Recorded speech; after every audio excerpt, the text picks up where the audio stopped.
आज हम chapter 10 circle पढ़ने जा रहे हैं। इसमें हम सबसे पहले टेंजेंट को समझेंगे कि टेंजेंट क्या होती है। तो मान लीजिए कि ये कोई सर्किल है इस तरह से, और ये इसका सेंटर ऑफ द सर्किल है O। और अगर कोई लाइन केवल सर्किल को टच करते हुए निकल जाती है, अगर कोई लाइन सर्किल को टच करते हुए निकल जाती है, मान लीजिए ये एक्स वाई कोई लाइन है और ये केवल इस सर्किल को इस पॉइंट P पे टच करके निकल गई, तो इसी को टेंजेंट बोलते हैं। या हम उसको ऐसे भी बोल सकते हैं कि अगर कोई लाइन सर्किल को केवल एक ही पॉइंट पे इंटरसेक्ट करती है तो उसको टेंजेंट बोलते हैं। Any line which intersect the circle eight one point, that is called the tangent. आप लोगों ने पढ़ा होगा छोटी क्लासेस में कि जो लाइन दो पॉइंट पे इंटरसेक्ट करती है उसको सेकंड बोलते हैं। ये सेकंड है, सेकंड। और जो केवल एक ही पॉइंट पे टच करती है उसको बोलते हैं टेंजेंट। ये टेंजेंट है, टेंजेंट। तो कोई भी लाइन जो सर्किल को एक ही पॉइंट पे टच करती है उसको बोलते हैं टेंजेंट। ये जो है इसको पॉइंट ऑफ कांटेक्ट बोलते हैं। ये जो P है, ये P हो गया हमारा point of contact. Point of contact, point of contact इसको इसलिए बोलते हैं कि ये जो पॉइंट है ये सर्किल का और इस टेंजेंट का कॉमन पॉइंट है। इसका मतलब ये हुआ कि ये जो पॉइंट P है ये सर्किल पे भी है और इस लाइन XY पे भी है। अब सवाल उठता है कि हम किसी सर्किल पे कितने टेंजेंट कंस्ट्रक्ट कर सकते हैं। तो हम किसी सर्किल पे जितने भी पॉइंट होते हैं हर पॉइंट पे एक टेंजेंट कंस्ट्रक्ट की जा सकती है। यहाँ पे ये जितने भी पॉइंट हैं हर पॉइंट से जो है एक टेंजेंट कंस्ट्रक्ट की जा सकती है। बस इस पॉइंट से छूते हुए जानी चाहिए लाइन। तो जैसे ये यहाँ पे अगर कोई पॉइंट है तो यहाँ पे ऐसे करके टेंजेंट ड्रॉ की जा सकती है। तो इस तरीके से हम सर्किल के हर पॉइंट पे एक टेंजेंट ड्रॉ कर सकते हैं। सर्किल से रिलेटेड दो महत्वपूर्ण थ्योरम है। उसमें से जो पहली थ्योरम है, अगर मान लीजिए कोई सर्किल है, ठीक, और यहाँ पे इसका ये पॉइंट है O, और यहाँ पे सपोज कीजिए कि ये कोई टेंजेंट है, ये कोई टेंजेंट है XY, और ये सर्किल को P पॉइंट पे टच करती है। तो अगर हम इसको क्या बोलते हैं, पॉइंट ऑफ कांटेक्ट। ये पॉइंट ऑफ कांटेक्ट है, पॉइंट ऑफ कांटेक्ट। तो ये जो XY लाइन है ये सर्किल को P पर जो है टच करके निकलती है, तो जिसको पॉइंट ऑफ कांटेक्ट कहते हैं। अगर हम इस पॉइंट ऑफ कांटेक्ट को रेडियस से ज्वाइन करें ऐसे करके, तो ये जो रेडियस होती है OP, ये परपेंडिकुलर होती है इस टेंजेंट पे। ये पहली थ्योरम है। इसको अगर हम शॉर्ट में बोलें तो radius perpendicular to the tangent. Circle के किसी भी पॉइंट पे कोई भी टेंजेंट खींचो, मान लो अगर मैं यहाँ पे कोई टेंजेंट बनाऊँ ऐसे करके, ये दूसरी टेंजेंट है कोई AB, और ये इसका जो है पॉइंट ऑफ कांटेक्ट है, इसको ज्वाइन करेंगे अगर हम यहाँ O से, तो ये 90 डिग्री का एंगल होगा, परपेंडिकुलर हो गया, radius perpendicular to the tangent. यहाँ पे बनाएंगे अगर हम कोई टेंजेंट, मान लीजिए ये कोई टेंजेंट है दूसरी, इसको भी नाम दे देते हैं कुछ CD, और इसका पॉइंट ऑफ कांटेक्ट E है। तो अगर हम E को ज्वाइन करें, ये सेंटर ऑफ द सर्किल है, इसको ज्वाइन करो इसको E को, तो ये फिर से 90 डिग्री हो। तो जितनी भी टेंजेंट होंगी उनके कांटेक्ट पॉइंट को अगर हम सेंटर ऑफ द सर्किल से ज्वाइन करेंगे तो वो उस पर परपेंडिकुलर होगा। तो एक थ्योरम हो गई हमारे पास कि जो रेडियस होती है वो परपेंडिकुलर होती है टेंजेंट पे। तो ये ध्यान रखना है हमको कि radius always perpendicular to the tangent. देखो बोर्ड में एक क्वेश्चन पूछा जा सकता है कि मान लीजिए कोई सर्किल है और यहाँ पे ये सेंटर ऑफ द सर्किल है O, और यहाँ पे हम एक पॉइंट है P सर्किल के अंदर। तो पूछा जा सकता है कि इस पॉइंट P से कितनी टेंजेंट ड्रॉ कर सकते हैं, how many tangent can be construct from the point P। तो अगर ये पॉइंट P सर्किल के अंदर है तो हम इससे एक भी टेंजेंट कंस्ट्रक्ट नहीं कर सकते, क्योंकि कोई भी लाइन जो किसी ऐसे पॉइंट से खींचते हैं जो कि सर्किल के अंदर है, तो वो दो जगह पे इंटरसेक्ट करेगा हमेशा। यहाँ पे ए भी ले लेते हैं। तो इस पॉइंट से जितनी भी लाइनें हम कंस्ट्रक्ट करेंगे वो इस सर्किल को दो पॉइंट पे इंटरसेक्ट करेगी। तो इसका मतलब ये हुआ कि सर्किल के अंदर से हम एक भी टेंजेंट नहीं खींच सकते। अगर यही point P on the circle होता तो फिर हम केवल एक टेंजेंट खींच सकते हैं यहाँ पे से।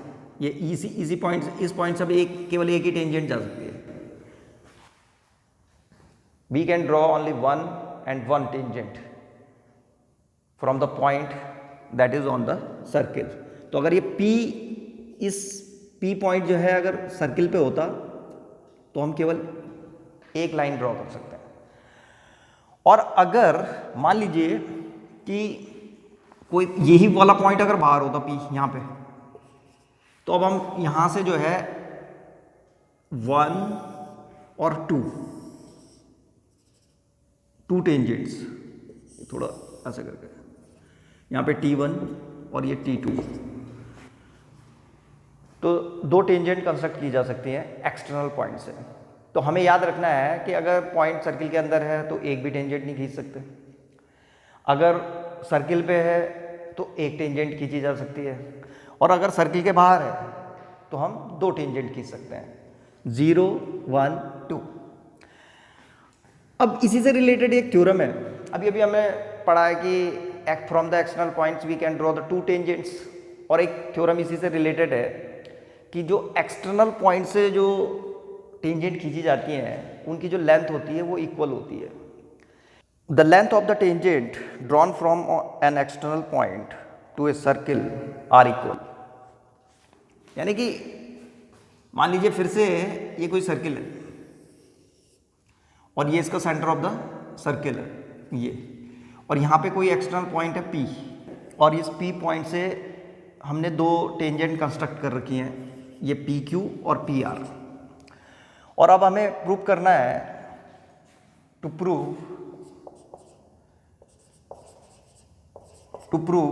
PQ is equal to PR, PQ is equal to PR। ये प्रूव करना है कि एक्सटर्नल पॉइंट से जो लेंथ ऑफ द टेंजेंट्स होती है वो इक्वल होती है। तो इसके लिए हम क्या करेंगे, थोड़ा कंस्ट्रक्शन करना पड़ेगा हमको। कंस्ट्रक्शन में क्या करो कि इसको, ये सेंटर ऑफ द सर्किल है वो, इसको ज्वाइन करो, इसको भी ज्वाइन कर दो और इसको भी ज्वाइन कर दो। तो ज्वाइनिंग क्या क्या ज्वाइन करना पड़ रहा है हमको, OQ, OP एंड PR या QR। तो इनको ज्वाइन कर दो। अब प्रूफ, सबसे पहले ये दो ट्रायंगल दिखाई दे रहे होंगे, एक है OQP और दूसरा है ORP। इन दोनों को हम कॉन्ग्रुएंट प्रूफ करने वाले हैं। तो कॉन्ग्रुएंट प्रूफ करने के लिए सबसे पहले हम देखेंगे कि ये वाला जो एंगल है ये 90 डिग्री होता है, और यहाँ से ये वाला एंगल भी 90 डिग्री होता है। अभी इससे पहले हमने एक थ्योरम पढ़ी थी कि जो रेडियस होती है और ये जो कांटेक्ट पॉइंट होता है, अगर हम किसी टेंजेंट के कांटेक्ट पॉइंट को सेंटर ऑफ द सर्किल से मिलाएं, तो जैसे यहाँ पे OQ मिल रखा है तो ये रेडियस हो गया, और रेडियस जो है परपेंडिकुलर होती है टेंजेंट पे, तो ये परपेंडिकुलर हो गया। OR और OQ जो है परपेंडिकुलर है किस पे, OQ है PQ पे और OR है PR पे। तो यहाँ पे सबसे पहले हम ये लिखने वाले हैं कि इन दो ट्रायंगलों को ले लिया, पहला PQO एंड ट्रायंगल PRO। इसमें सबसे पहले लिखेंगे कि angle PQO is equal to angle PRO is equal to 90 degree. इसका रीजन लिखेंगे कि radius perpendicular to the tangent, तो दोनों 90 डिग्री के हो गए। अब ये देख रहे होंगे तुम, ये अगर ये 90 डिग्री का है तो 90 डिग्री के ठीक सामने वाला हाइपोटेनियस होता है, और इस 90 डिग्री के ठीक सामने वाला भी हाइपोटेनियस होता है। इसका मतलब इन दोनों ट्रायंगलों के लिए PO हाइपोटेनियस है, जो कि कॉमन है। तो यहाँ पे लिख देंगे P O is equal to P O common, और उसके बाद यहाँ पे हम देख रहे हैं ये जो ओ क्यू है ये ओ आर के इक्वल होगा। क्यों है ओ क्यू ओ आर के? क्योंकि रेडियस ऑफ द सर्किल, तो O Q is equal to O R. तो यहाँ पे लिख रहे हैं O Q is equal to O R, radii of the circle, radius है सर्किल का। तो देयरफॉर ट्रायंगल कॉन्ग्रुएंट हो गया, triangle P Q O congruent है ट्रायंगल पी आर ओ के। इस पे लग गई है R H S, R H S से जो है ट्रायंगल कॉन्ग्रुएंट हो गया। आर का मतलब हो गया right angle triangle, H means hypotenuse और एस मीन्स कोई सी भी साइड। तो right angle are H S से जो है ट्रायंगल कॉन्ग्रुएंट हो गया। और जैसे ही ट्रायंगल कॉन्ग्रुएंट होगा ये जो पी क्यू होगी ये पी आर के इक्वल हो जाएगी। तो यहाँ हम लिख देंगे therefore P Q is equal to P R C P C T corresponding part of congruent triangle. तो इस तरह से हमने प्रूव कर दिया कि एक्सटर्नल पॉइंट से जो लेंथ होती है टेंजेंट्स की वो इक्वल होती है। इसमें जब हम ये ट्रायंगल कॉन्ग्रुएंट प्रूव कर दिया हमने, तो इसमें एक दो चीज़ें और हैं समझने वाली जो आगे चल करके काम आएंगी जब हम क्वेश्चनों को सॉल्व करेंगे। सबसे पहला कि इसका मतलब ये हुआ कि अगर ये ट्रायंगल कॉन्ग्रुएंट हो गया तो सीपीसीटी से हमने अभी प्रूव किया कि P Q is equal to P R. तो ऐसे हम प्रूव कर सकते हैं सीपीसीटी से कि ये वाला जो एंगल है वो इस वाले एंगल के इक्वल है, और ये वाला जो एंगल होता है ये वाला एंगल इस वाले एंगल के इक्वल है। इसका मतलब ये हुआ कि जो पीओ लाइन है, पीओ लाइन वो एंगल ओ को भी बाइसेक्ट करती है और एंगल पी को भी बाइसेक्ट करती है। तो एक तो हमें ये मालूम होना चाहिए। दूसरा एक क्वेश्चन है एक्सरसाइज में, एक्सरसाइज 10.2 में क्वेश्चन नंबर 10 है, prove that the angle between the two tangents drawn from an external points to a circle is supplementary to the angle subtended by the line segment joining the point of contact at the center। तो इस question को हम यहीं पे solve कर रहे हैं, question number 10। बहुत आसान है, सेम डायग्राम बनेगा इसके लिए, और हमको इसमें ये प्रूव करना है कि वो ये कह रहा है कि ये प्रूव करो कि ये जो टेंजेंट है ये जो टेंजेंट है कौन, पी क्यू और पी आर, इस पे जो ये वाला एंगल मिल रहा है, ये वाला एंगल इसको एक्स लिख देता हूं मैं, एक्स, और ये वाला जो एंगल है, ये जो रेडियस बना रही है यहां से, कहां पे, सेंटर ऑफ द सर्किल पे, ये वाला, इसको वाई ले लेते हैं। हमें ये प्रूव करना है कि एक्स और वाई आपस में सप्लीमेंट्री है। सप्लीमेंट्री का मतलब 180 डिग्री, यानी कि एक्स प्लस वाई का जो टोटल है वो 180 डिग्री होना चाहिए। तो इसके लिए क्या करेंगे, इसके लिए हमें क्या करना है, ऐसे ही डायग्राम बनाओ एक, ठीक है। यहाँ पे दिखा दो कि ये पी एक्स जो पॉइंट है, और यहाँ से जो है दो टेंजेंट कंस्ट्रक्ट कर रखी है हमने, पी क्यू और पी आर, और हमें मालूम है ये आपस में इक्वल होती है, अभी प्रूव करा था हमने। अब हमें ये प्रूव करना है कि ये जो एंगल है एक्स और वाई ये आपस में सप्लीमेंट्री, यानी कि इनको 180 प्रूव करना है हमको। तो यहाँ पे अगर हम ध्यान से देखें तो ये जो पी क्यू पी आर है ये क्वाड्रिलेटरल है, और जो सम होता है एंगलों का क्वाड्रिलेटरल का वो 360 होता है। जैसे sum of angles of a triangle is 180 degree, same उसी तरीके से क्वाड्रिलेटरल का 360 होता है, ये पता होगा आप लोगों को। तो यहाँ पे अगर हम इसको सॉल्व कर रहे हैं, थोड़ा मिटा देता हूँ उसको, ये एक्सरसाइज 10.2 का क्वेश्चन नंबर 10। तो इसमें हमें ये दिखाना था कि एंगल P और एंगल O का जो टोटल है वो सप्लीमेंट्री है। तो यहाँ पे हम लिख रहे हैं इन क्वाड्रिलेटरल PQOR, इसमें angle P plus angle Q plus angle O plus angle R is equal to 360। Reason लिखेंगे इसमें कि sum of angles of a quadrilateral is 360। किसी भी क्वाड्रिलेटरल का जो सम होता है एंगलों का वो 360 होता है। तो यहाँ पे फिर से अगर हम देखें एंगल P, तो एंगल P की जगह में x प्लस Q वाला जो एंगल है ये 90 डिग्री है, क्योंकि रेडियस है, रेडियस होता है परपेंडिकुलर टेंजेंट पे, तो ऑलरेडी 90 डिग्री, यहाँ पे 90 लिखो, 90 प्लस एंगल आर, ये भी 90 है, सेम। क्या छूट गया? एंगल ओ, इसको यहाँ पे लिख देते हैं, angle O is equal to 360। तो फिर से ये इस एंगल ओ की जगह में वाई लिख देते हैं, वाई है ये, यहाँ पे आ जाएगा वाई। तो यहाँ पे आ जाएगा हमारे पास x plus y plus 180 is equal to 360, x plus y is equal to 360 minus 180, तो x plus y is equal to 180।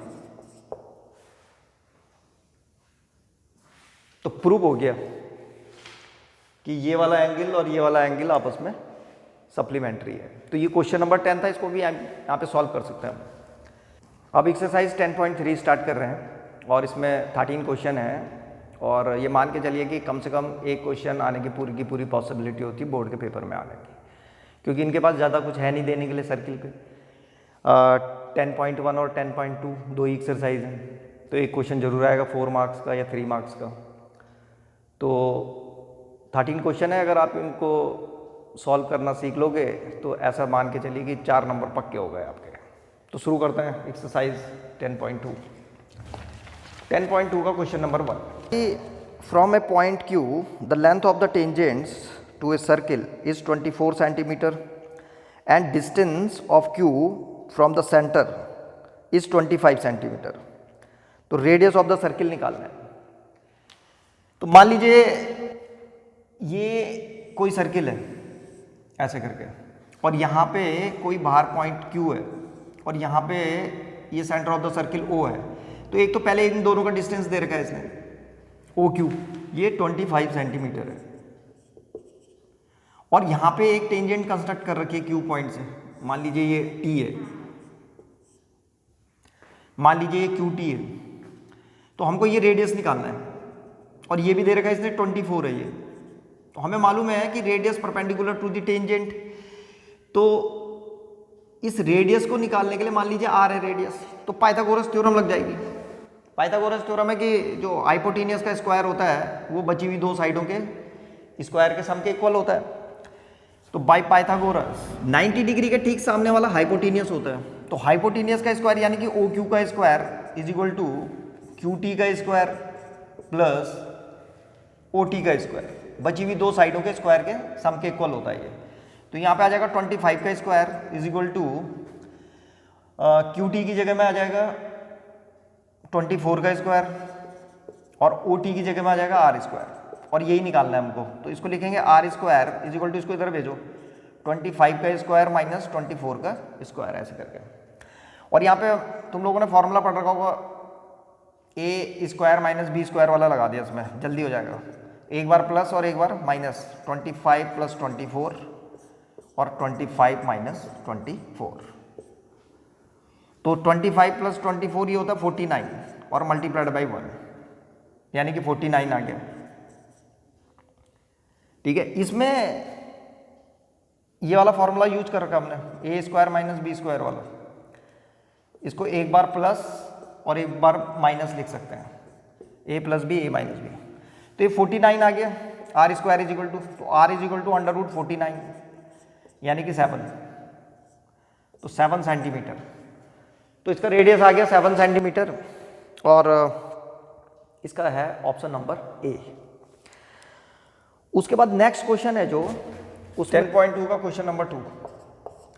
इसमें डायग्राम बना हुआ है इस तरह से, एक सर्किल है, हमें पता है ये क्वाड्रिलेटरल है, POQT क्वाड्रिलेटरल है, और इसमें ये वाला एंगल 90 डिग्री होता है और ये वाला एंगल भी 90 डिग्री होता है, क्योंकि radius perpendicular to the tangent. ये कांटेक्ट पॉइंट है और यहाँ पे ये रेडियस जा रखी है, तो 90 डिग्री का एंगल बनाएगी। तो इस क्वाड्रिलेटरल में हमारे पास 3 एंगल्स मालूम है हमको, O 110 है, P 90 डिग्री का है, Q भी 90 डिग्री का है, तो T निकालना है। इन सब का टोटल 360 होगा, क्योंकि क्वाड्रिलेटरल के जो इंटरनल एंगल होते हैं उनका सम जो है 360 होता है। तो यहाँ पे लिख देंगे कि angle P plus angle O plus angle Q, angle P plus angle O plus angle Q plus angle T is equal to 360। और जिनकी वैल्यूज दे रखी है उनको रख देते हैं यहाँ पे 90 plus 110 plus 90 plus angle T की निकालना है, angle T is equal to 360। तो जब हम इन सबको ऐड करेंगे तो ये हो जाएगा 290 और plus angle T is equal to 360। तो angle T is equal to 360 minus 290, तो इसको जब हम सॉल्व करेंगे तो ये 70 डिग्री आ जाएगा। तो इसका मतलब ये 70 डिग्री होता है। और इससे पहले हमने क्वेश्चन नंबर 10 सॉल्व किया था, हमें मालूम था कि ये O और T जो है सप्लीमेंट्री होते हैं आपस में, ध्यान रखना है इसको। सप्लीमेंट्री का मतलब इन दोनों का टोटल 180 होना चाहिए, तो वैसे भी निकल जाता। 180 में से सीधे 110 को माइनस करेंगे तो 70 डिग्री आ जाएगा। अब देखते हैं क्वेश्चन नंबर थर्ड में क्या है, tangent PA and PB from a point P to a circle with center O are inclined to each other at angle 80 degree, then angle POA is equal to। यहाँ पे फिर से एक circle बनाएंगे, यहाँ पे बाहर एक एक्सटर्नल पॉइंट है P, यहाँ से दो टेंजेंट कंस्ट्रक्ट कर रखी है PA और PB। तो मान लीजिए यहाँ पे PA है और यहाँ पे PB है ये, और यहाँ पे ये सेंटर ऑफ द सर्किल है O, इसको ज्वाइन कर दो ये। तो ये हमें पता है ये 90 डिग्री का बनाएगा, यहाँ पे ये भी 90 डिग्री का बनाएगा क्योंकि radius perpendicular to the tangent. तो हमें निकालना है एंगल POA। अब एंगल POA ये वाला एंगल निकालना, तो इसको ज्वाइन करो, ये वाला एंगल चाहिए हमको। और दे क्या रखा है इसने हमको, इसमें ये आपस में दोनों टेंजेंट 80 डिग्री का एंगल बनाती हैं। तो तुम्हें याद होगा जब हमने शुरू में थ्योरम प्रूव करी थी ये कि जो एक्सटर्नल पॉइंट्स होते हैं वहाँ से टेंजेंट इक्वल होती है, तो ये हमको पता है। तो या तो दोबारा से जो है इन दोनों ट्राइंगलों को, अगर 4 नंबर का आ गया तो दोबारा से क्या कर लेंगे, फिर से जो है कॉन्ग्रुएंट प्रूव कर लेंगे। और नहीं, अगर 1 नंबर का जैसे ये वाला क्वेश्चन है इसमें केवल टिक लगाना है हमको, तो हमको पता है कि ये दोनों ट्राइंगल कैसे होते हैं, ये ट्राइंगल नंबर 1 और ट्राइंगल नंबर 2 अभी हमने कॉन्ग्रुएंट प्रूव करे थे। तो कॉन्ग्रुएंट प्रूफ होंगे तो CPCT से ये मैंने बताया था कि ये दोनों, ये जो लाइन होती है PO, ये इस एंगल को भी डिवाइड करती है और इस एंगल को भी डिवाइड करती है। तो ये कितना हो जाएगा 40 डिग्री। भाई इस एंगल को डिवाइड करेगी तो 40 डिग्री, और यहाँ हमें ऑलरेडी मालूम है ये 90 डिग्री है।